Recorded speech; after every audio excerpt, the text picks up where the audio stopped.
There is a kind of fat in your body whose entire job is to burn the other kind for heat, and a burst of cold switches it on.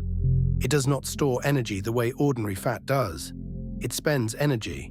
It takes the fuel you have been told to fear, the fat around your middle and the sugar in your blood, and it converts that fuel directly into warmth. The trigger is not exercise. It is not a pill. The trigger is a drop in skin temperature, the kind you feel in the last 30 seconds of a shower when you turn the water cold and your breath catches. Most people standing in that cold water feel only the discomfort.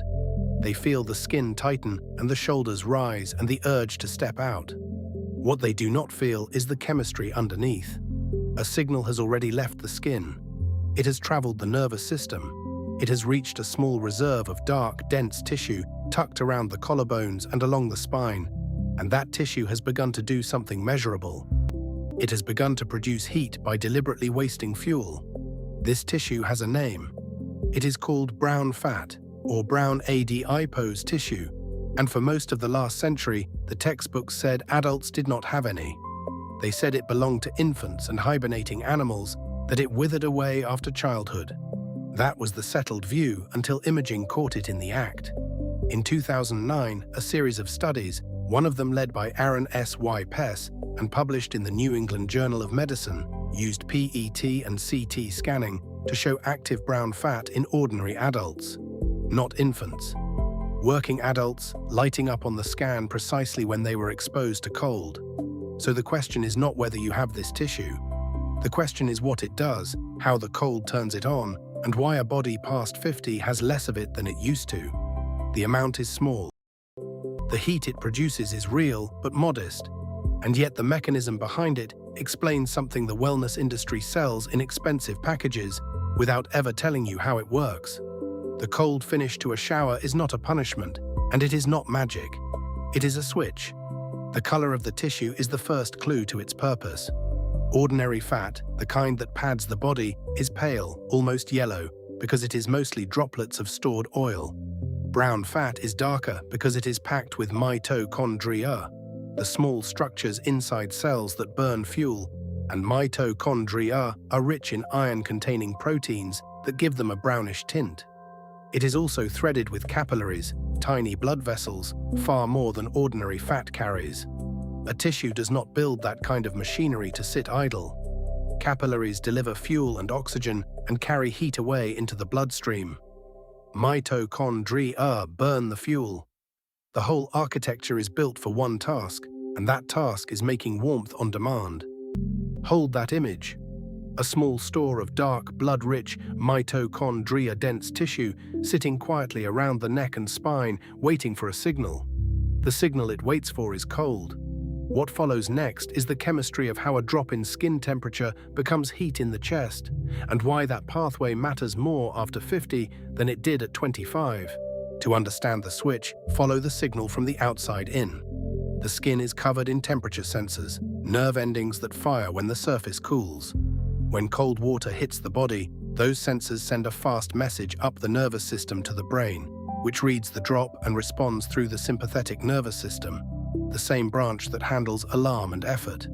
The sympathetic nerves reach directly into brown fat and release a chemical messenger called noradrenaline onto the tissue. That messenger is the key turning in the lock. Noradrenaline binds to receptors on the brown fat cells, and inside those cells it activates a protein found nowhere else in such quantity. The protein sits in the inner membrane of the mitochondria, and its name is uncoupling protein 1, sometimes called thermogenin. To see why it matters, you have to understand what mitochondria normally do, and the physics is simpler than the name suggests. A mitochondrion burns fuel to pump protons across its inner membrane, building up a gradient, a kind of charged pressure. Normally, that pressure is released through a single channel that uses the flow to manufacture the cell's energy currency, the molecule called ATP. The gradient does work. The energy of the fuel ends up stored in a usable form. That is the ordinary arrangement in nearly every cell in your body, and it is efficient by design. Uncoupling protein. One breaks that arrangement on purpose. It opens a second door in the membrane, a bypass, and the protons rush back through it without turning the machinery that makes ATP. The gradient still discharges, but it does no useful work. The energy that would have been captured escapes as heat. The fuel is still burned. The proton pressure is still built. But the coupling between burning fuel and storing energy has been broken, and what comes out the other side is warmth. This is why the protein is called uncoupling. It disconnects combustion from production and turns the difference into temperature. In the spirit of Richard Feynman, a fair test of understanding is whether you can explain a thing without the jargon. So strip the jargon away. The body has a way to burn fuel and bank it, and a separate way to burn fuel and simply let the heat out. The first keeps you running. The second keeps you warm. Cold flips a switch from one to the other in this one specialized tissue, and the result is that fat and sugar are spent not to power a muscle, but to raise your temperature. The accountant's term for it is non-shivering, thermogenesis, heat without movement. It is worth pausing on that phrase because it marks a distinction the body makes that most people never notice. There are two ways to warm yourself from the inside. The first is shivering, where muscles contract rapidly and the friction of that contraction throws off heat. The second is this quiet chemical burn in brown fat, which produces warmth without a single visible movement. When an unprepared body meets cold, it shivers first. As the body adapts to cold exposure over time, more of the warming work shifts to the silent pathway, the brown fat doing what muscles used to do by trembling. So the mechanism is not a metaphor, it is a traceable chain. Cold skin, nerve signal, noradrenaline, uncoupling protein, protons crossing a membrane and releasing their energy as heat. The interesting part is not that this happens. It is that the modern body almost never has to do it, and a system that is never asked to work is a system that quietly fades.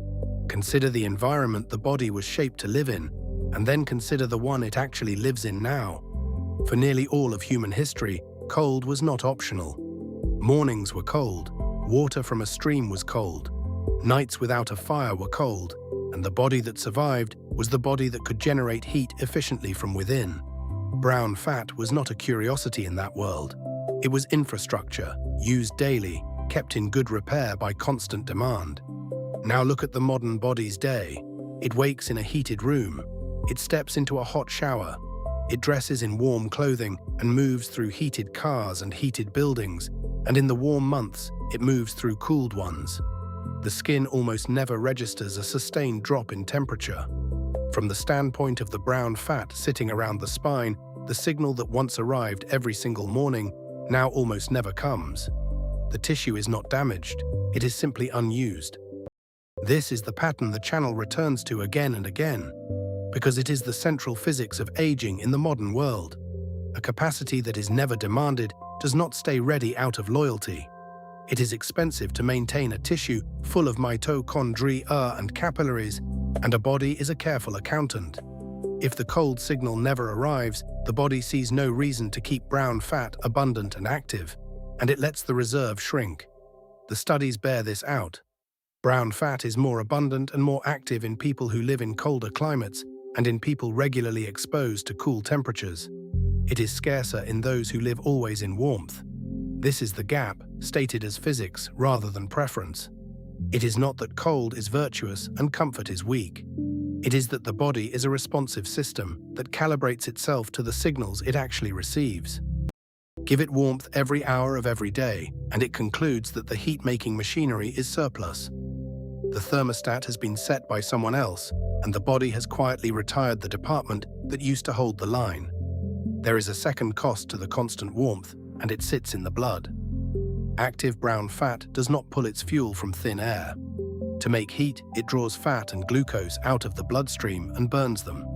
A body that regularly activates this tissue is a body that has a standing demand for circulating sugar and fat, a small daily channel for clearing them.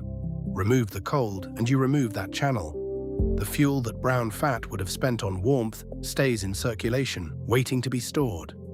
The modern environment does not only let a capacity fade, it closes a route the body used to use for handling its own fuel. So the contrast is not nostalgia for hardship. The ancestral body was cold often and burned fuel to stay warm as a matter of routine.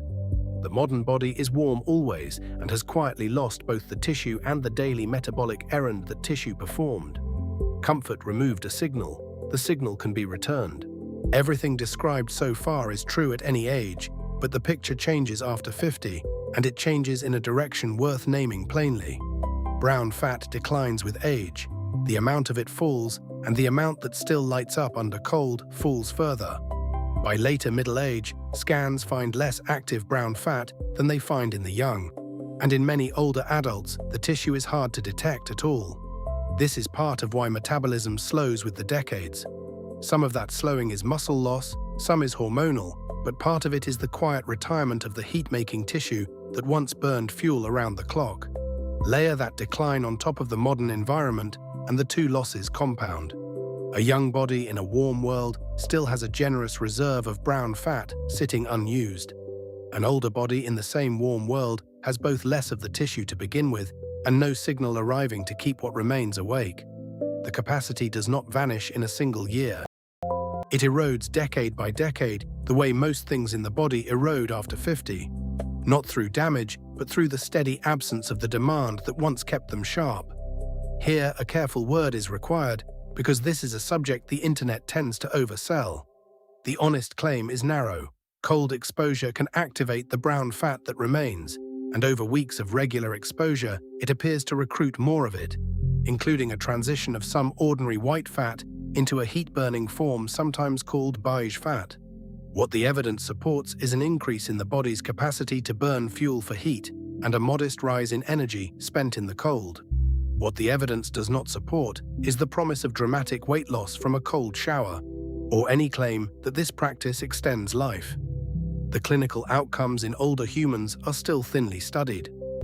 The measurable effects are on energy expenditure and on the handling of blood sugar and blood fat, not on the bathroom scale.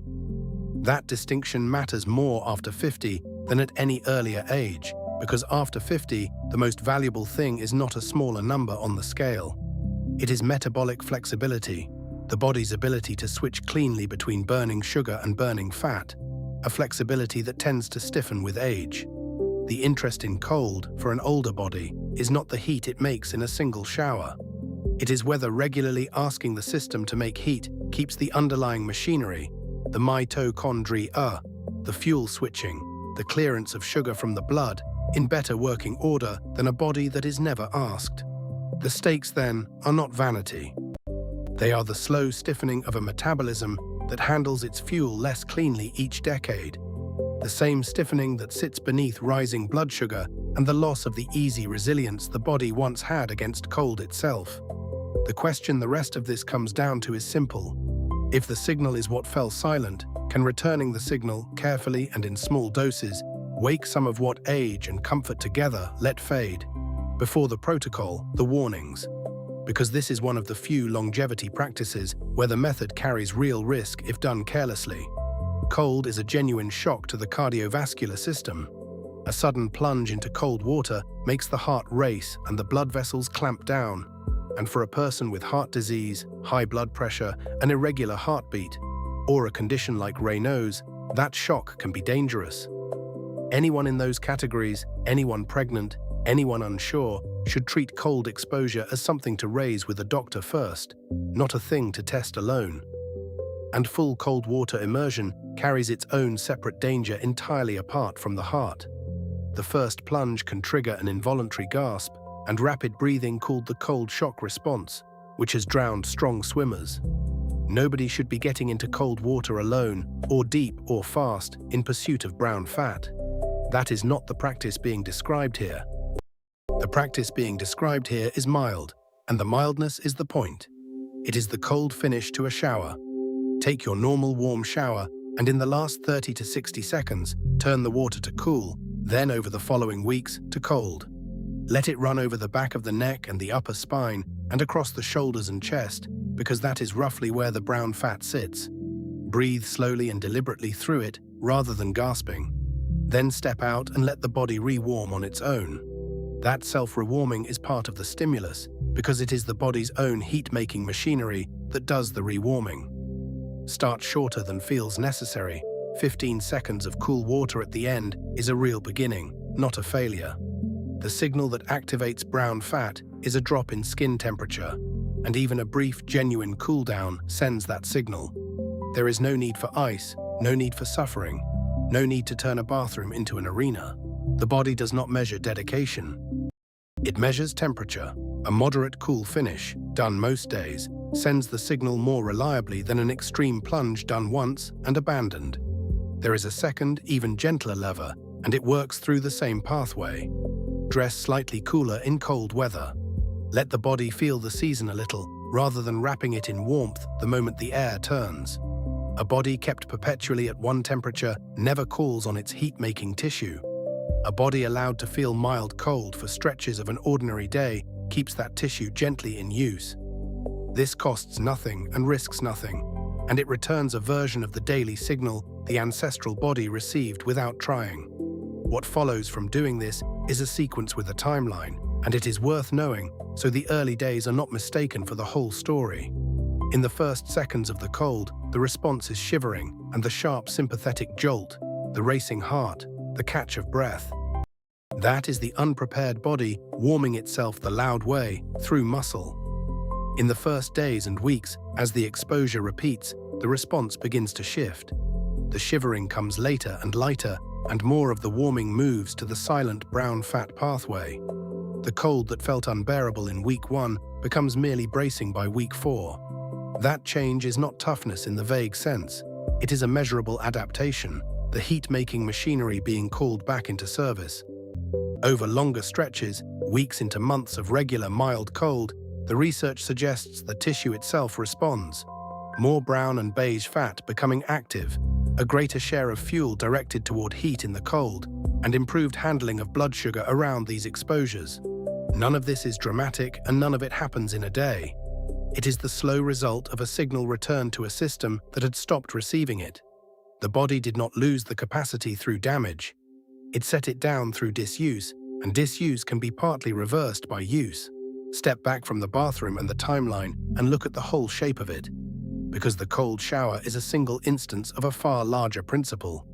The body is not a fixed machine running down a predetermined slope toward decline.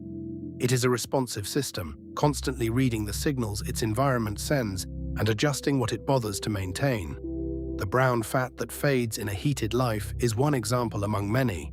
The capacity is not destroyed by warmth. It is allowed to fade by the absence of cold, and absence is a thing that can be reversed in a way that damage cannot.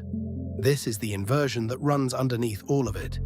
So much of what is read as aging, the slowing metabolism, the lost resilience, the body that feels colder and burns less, is treated as the inevitable arithmetic of years on tissue.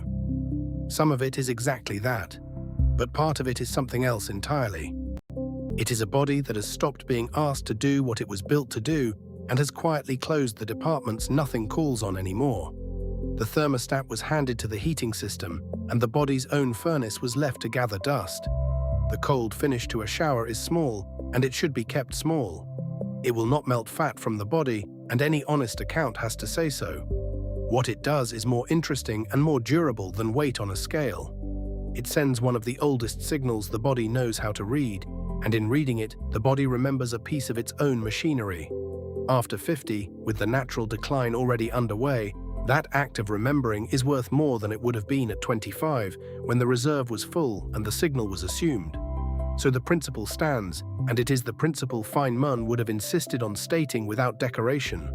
The body does not maintain its furnace automatically. It maintains it in response to the cold.